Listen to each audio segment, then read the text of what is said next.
Parliament തിരഞ്ഞെടുപ്പിൽ 20 സീറ്റിലും വിജയിക്കുകയാണ് ലക്ഷ്യമെന്ന് സിപിഎം സംസ്ഥാന സെക്രട്ടറി എം.വി. ഗോവിന്ദൻ.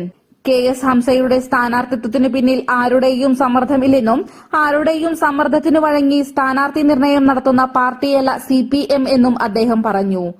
എന്നാൽ പാർട്ടിക്ക് ആശ്രയിക്കാനും പാർട്ടിയെ ആശ്രയിക്കാനും കഴിയാത്ത ഒരു ജനവിഭാഗവും കേരളത്തിലില്ലെന്നും സ്ഥാനാർത്ഥി നിർണയത്തിൽ സ്ത്രീകൾക്കും യുവജനങ്ങൾക്കും പ്രാതിനിധ്യം നൽകിയിട്ടുണ്ടെന്നും അദ്ദേഹം കൂട്ടിച്ചേർത്തു.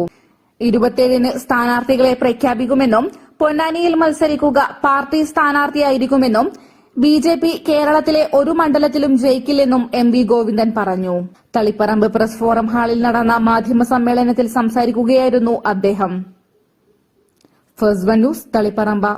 ബിജെപി കേരളത്തിലെ ഒരു മണ്ഡലത്തിലും വെല്ലുവിളി ഉയർത്തുന്ന ശക്തിയായിട്ടില്ല.